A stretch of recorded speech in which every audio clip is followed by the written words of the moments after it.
Hi, everyone. I'm Justin Paperny, and it's such a privilege to bring on my good friend and colleague, Shon Hopwood, to our channel today. A lot of the time, Shon is interviewing me for his students at Georgetown University, though today I'm going to do the questioning and get into his phenomenal story that's been profiled on 60 Minutes. Someday there'll be a huge movie about it that I hope to attend and watch together. With that said, Shon, welcome. And for those who aren't familiar with you, can you give us a couple of minutes on who you are and we can get going in this interview? Yeah, so my name's Shon Hopwood. I'm an associate professor of law at Georgetown University Law Center in Washington, D.C., and I also am partner at a law firm called Hopwood and Segal. And we do sentencing and appellate work and post-conviction work and clemency and compassionate release and those things. I mentioned 60 Minutes a couple of minutes ago because there's been such attention to your work, profiled in part through 60 Minutes. Many people watching would be wondering, why is a lawyer on 60 Minutes? There are so many lawyers. So can you help us understand how you became a lawyer, a little bit about that journey? And I know as you share the story, it provides a lot of inspiration and insight to people going through this process. Yes, well, I did not have the traditional path to becoming a lawyer. Needless to say, my path to the law began with breaking it. In 1998, I had to stand before U.S. District Court Judge Richard G. Cuff in federal court as I was sentenced to 12 years and 3 months in federal prison for my role in 5 armed bank robberies. And, at that time, I was uneducated and young and quite reckless, and I went off to prison and landed a job in the prison law library. And there, kind of against all odds, I flourished. I started studying the law. I was able to start winning cases for other prisoner friends of mine. I eventually got the Supreme Court of the United States to grant 2 petitions for writ of certiorari that I filed to the U.S. Supreme Court, and then won a case in the Sixth Circuit, and then started winning cases in federal district courts across the country to where, by the time I was released to a halfway house in 2008, I was basically operating a law firm while in prison and representing between 10 to 20 people at one time. So, for all of you watching, today we're going to talk a lot about the First Step Act, compassionate release. For those of you who have interest, Shon has written a terrific book called Lawman. And years ago, I filmed a video, 12 books everyone in prison should read. I think you were either number 1 or number 2. Michael's Earning Freedom could have been number 1. You could have been 2, vice versa.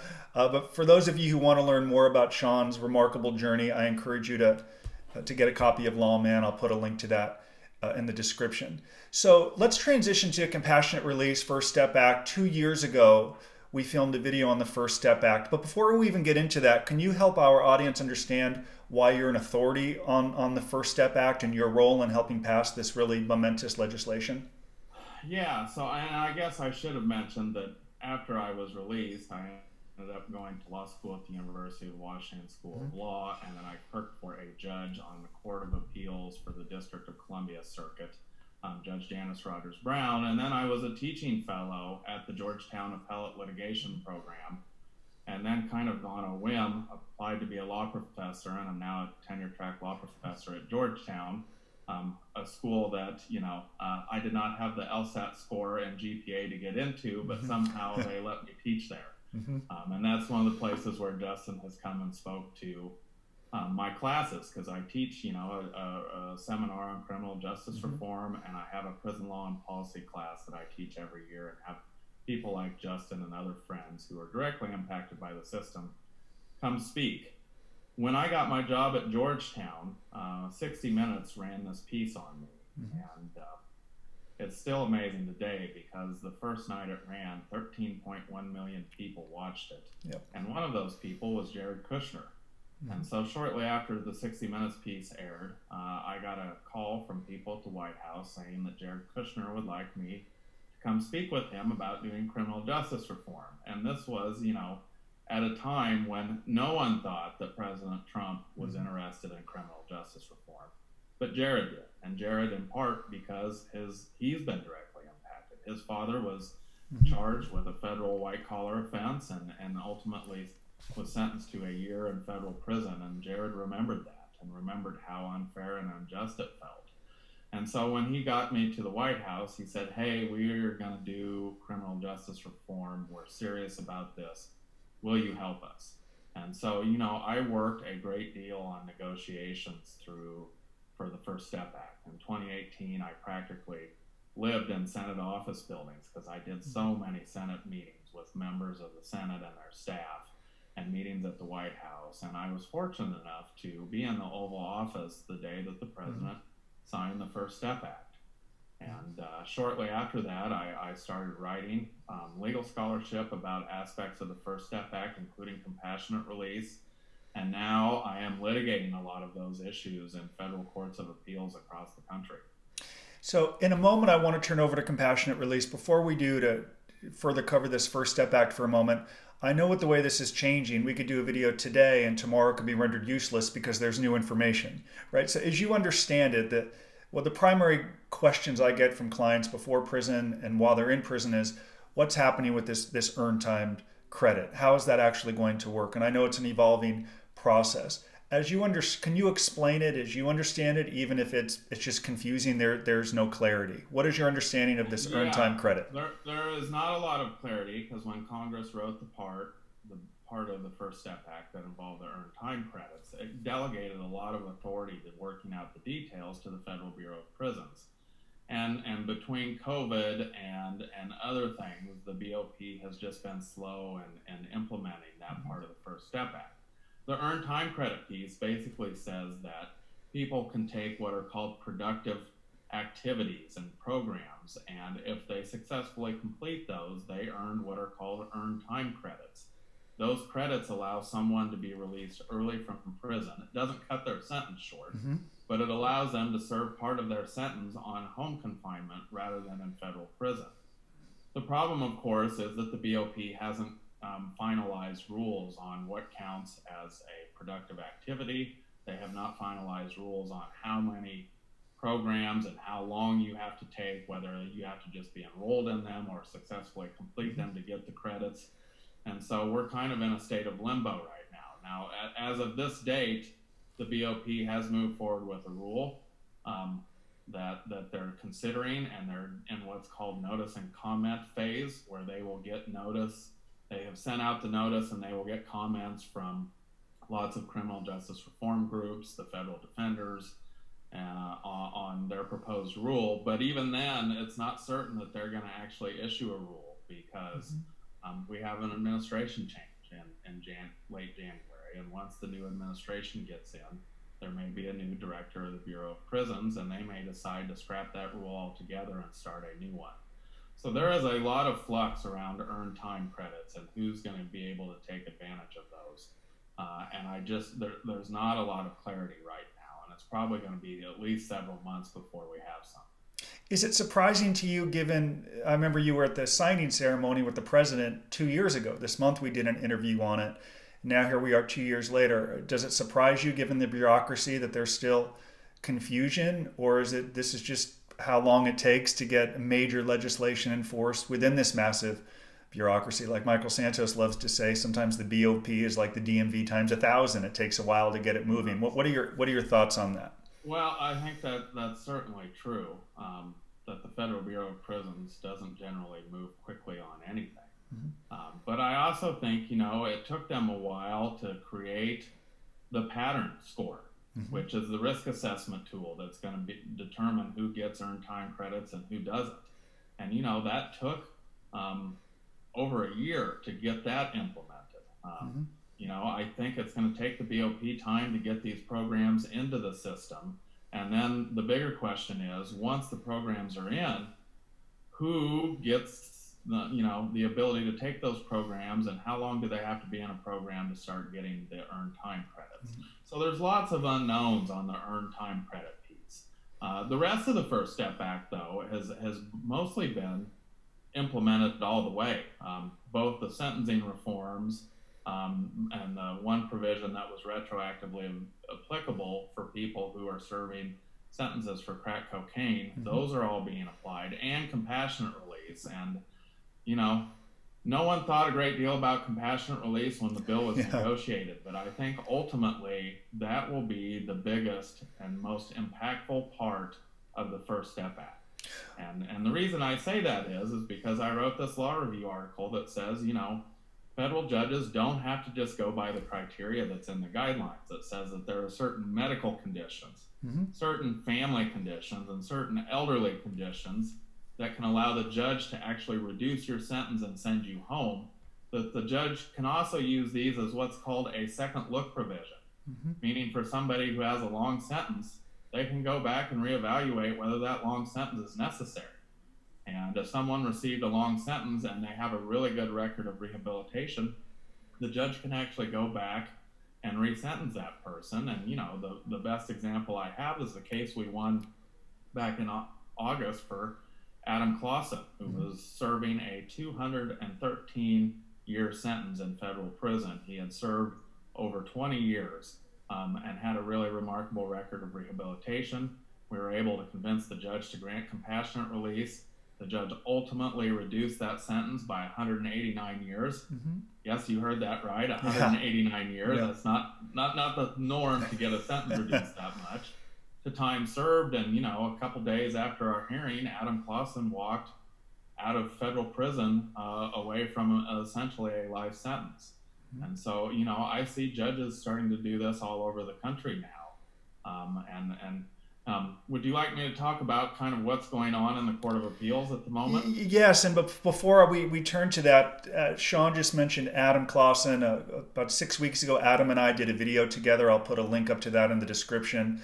Adam speaks at length about the work that he did with Shon and the belief in supporting him along the way, and how it really played such a change, helped change his life now that he's connected with Ro Clausen, who of course runs Strong Prison Wives, a huge channel that all of you should subscribe to and watch. I've been friends with Ro for a long time, and she's consulted a lot of my clients, our clients' wives here at White Collar Advice. So we try to be a little family here, but I will put up a link to the Adam interview where he spoke at length about your work. So before we turn it over to that subject, disclosure, at White Collar, I do refer clients to Shon for a number of reasons. I have jokingly said Shon is probably one of the few lawyers who, I don't want to generalize with all lawyers. Shon is a lawyer, speaking specifically to you, who will not take the case if he doesn't think he could help you. And he has turned down some significant sums because he couldn't help. In fact, before we went on the air, I asked if he was able to work with a client. He said, it's not the right fit. I told him why, despite how much he might have been paid. So that's a big part of the reason that we so proudly send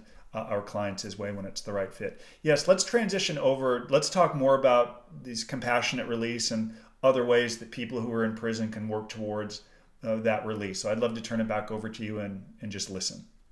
Yeah, so I have another client named Thomas Bryant Jr., who received a sentence of 49 years and some months for a nonviolent drug offense that also involved a firearm.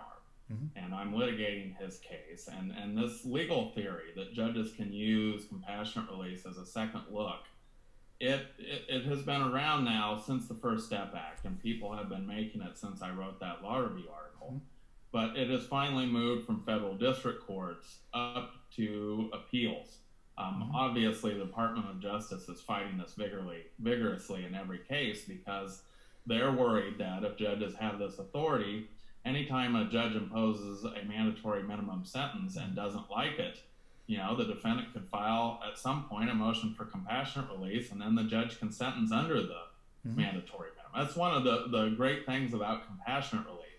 When a judge does resentence someone and give a sentence reduction, there are nothing binding the judge. The judge can go below the mandatory minimum. The judge can do basically anything they want. And it is pretty sweeping authority, although it's authority that Congress wanted judges to have and not the Bureau of Prisons. And so these legal issues have finally now percolated up to the federal courts of appeals. Back in November, I argued on behalf of Thomas Bryant in the Court of Appeals for the 11th Circuit. That decision is still pending. The Second Circuit was the first circuit to rule on this issue, and the Second Circuit sided with us and said that when it comes to defendant-filed motions, not BOP-filed, but defendant-filed motions, the policy statements and the guidelines do not bind judges, and they can, as long as it's something extraordinary and compelling and they ground their reasons in each individual case, that is perfectly acceptable.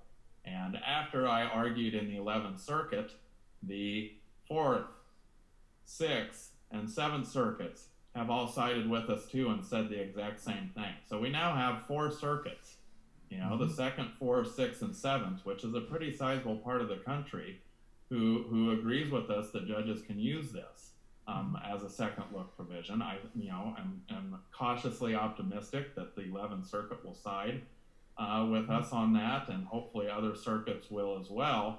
And the reason why, compassionate release and thinking about compassionate release and potentially filing compassionate release motions in the short term is important. It's because there's a limited window for this legal issue. Once we have a change of administrations in late January, the new administration is undoubtedly going to nominate people to the Sentencing Commission.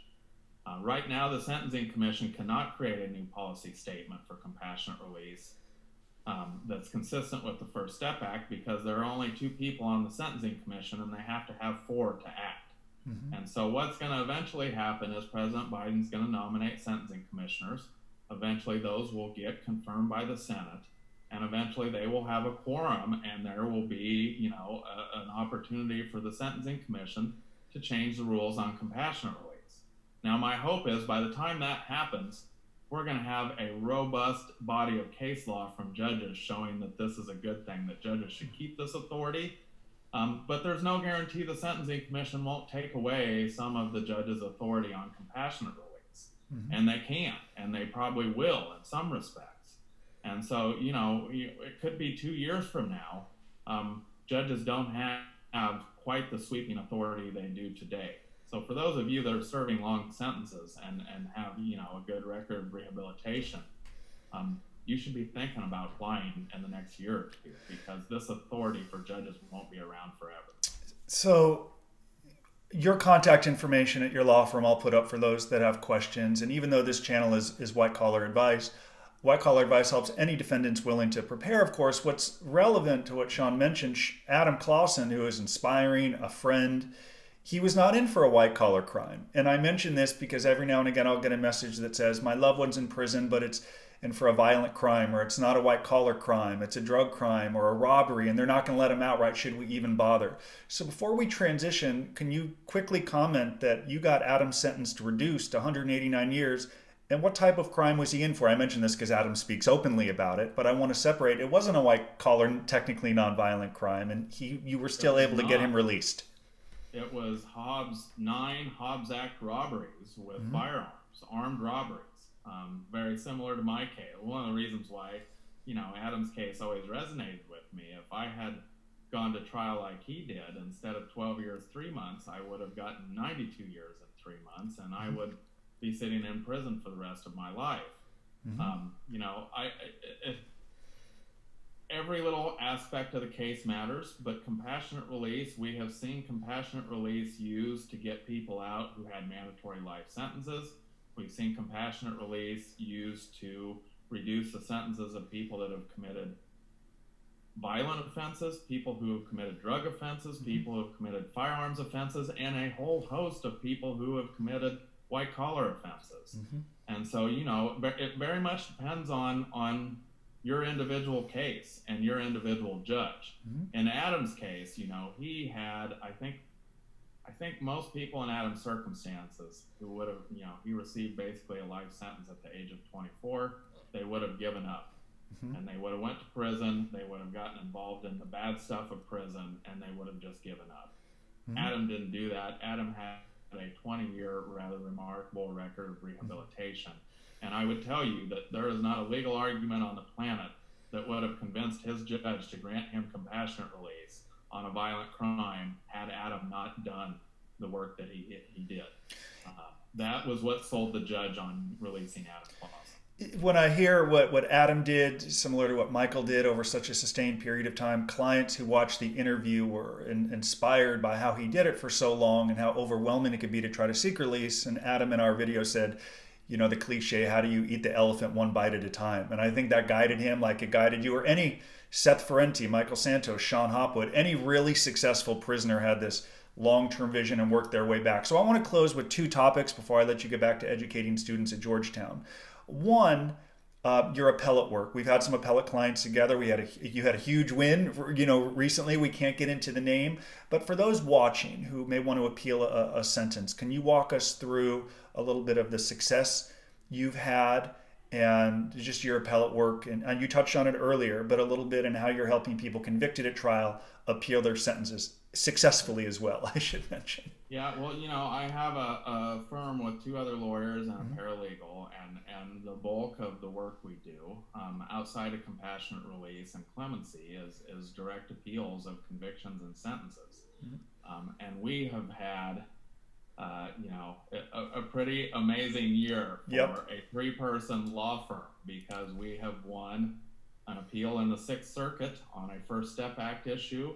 We won an appeal in the Fourth Circuit for a former public defender who was fired from his job and was filing a federal civil rights suit for First Amendment retaliation. We won that case. We won reversal of all three counts for our client in the Sixth Circuit who had a 27-day white-collar trial. And that was a massive case. We won Adam Clausen, and we're hopeful that we will win Thomas Bryan in the 11th Circuit. And if we do, there are, 30, 40, 50 law firms that don't have that success in 1 year. So we've been very fortunate to have success. But part of that's because of the nature of our practice. We don't take every case that comes in the door, and we're very selective about the cases we take. And if we don't think that we can bring value, we will just not go forward. I just refuse to be one of those lawyers that just takes the money and then tries to figure out how to win the case afterwards.